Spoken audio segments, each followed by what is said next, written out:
Ako si Jessa Rodejo, executive producer ng ako Bicol, Tabang Mismo ni Congressman Zaldico, located dito sa Legazpi City, Embarcadero, Legazpi City. I am Carmelo Balia and I am a news reporter at ako Bicol Online TV, and I've been with the company for almost 8 months. I started working last January, and I'm not graduate of broadcasting or journalism, or I'm a graduate of speech and theater arts, but I pursue this career because this is one of my dream job, and the reason why I didn't got a slot in a broadcasting because I got a slot in Busit, but I still pursue to be part of Caliber. So when it comes to typical task, lalo na sa ako Bicol Tabang mismo, kung may idea kayo, ito ay isang public service program. So sa public service program, lalo na sa Tabang mismo na nag-e-ere every day, Monday to Friday, 1 o'clock hanggang 2 p.m. So daily tasks, sa morning pa lang, we have researchers, we have segment producers na nag-aasikaso ng mga stories na naka-line up for the day of airing. So yung typical task is sa paghahanap ng storya, pagbuo ng storya. Yung pagbuo ng storya, meron tayong tasking dyan ng pag-coordinate, pakikipag-usap sa mga case studies.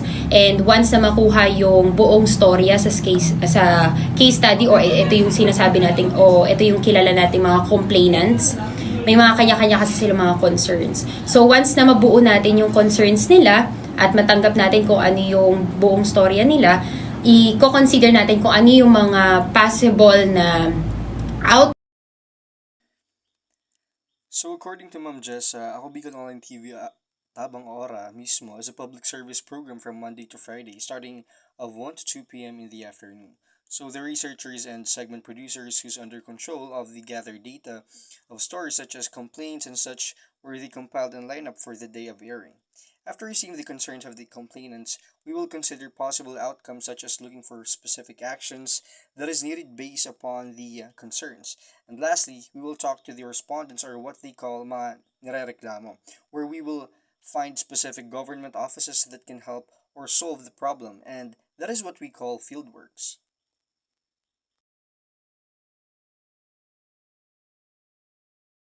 Or ano yung action needed doon sa concern nila.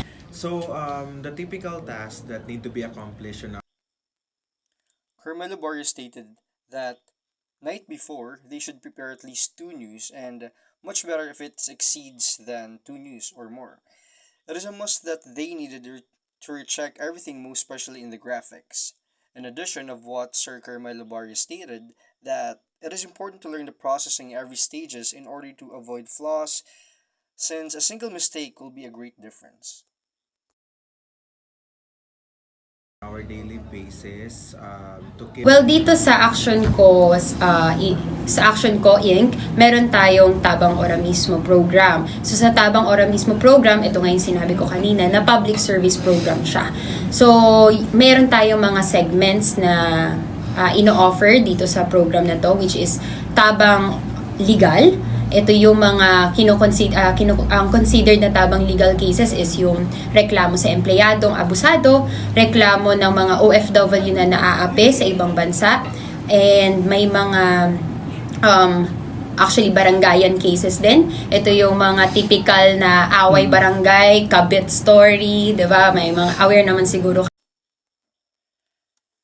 According to Ma'am Jessa, there is a specific segment that we air, which is the Tabang Legal, and these are the concerns that we consider, such as complaint against abusive employer, OFW workers that are being harmed, and barangayan cases. For example, kabit stories. We also have the Tabang Medical, since Zaldico has a project for the Tabang Medical for those in need. Doon. So yun yung mga usual tabang legal stories natin. For their distribution of task po, how do you delegate tasks and responsibilities among your staff to ensure the efficient operation of the radio station? So here comes, sabi ko nga kanina, no, meron tayong mga researchers, meron din tayong segment producers, and other than them, meron din tayong mga cameraman, meron din. As Ma'am Jessa stated, to simplify, they have researchers, segment producers, cameramen, editors, and she stated that they have their own roles, purposes, and delegated tasks. For example, researchers, they're the backbone of it. Without research data, there are no stories, and that's the importance of being a researcher. Segment producers, these are the writers, the one who builds the whole story, and the cameraman who shoot actual footages. Generally, Miss Jessa implies and acknowledge each and everyone's specialties and significances. She also stated that delegating tasks is indeed tough, especially in managing people. And she added that as a leader, you are overall in charge with the responsibilities and accountabilities.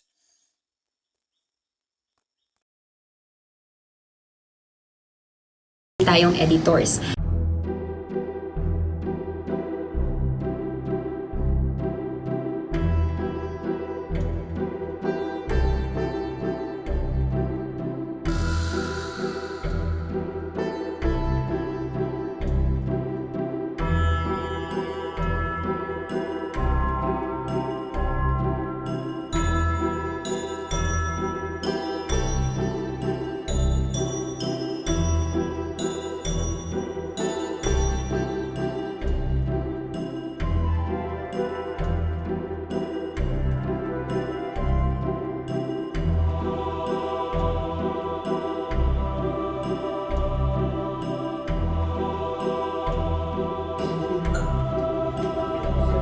Oy, kami lang meron ito dito sa Bicol. Ang banda na ito.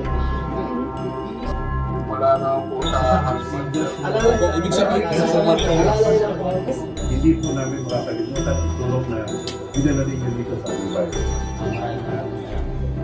12 letters, 7, Tunay na 5. nagmalasaki ako Bicol, katabang na kasumpa. Q! Nagbabalik ang Ako Bicol Tabang o Ramis.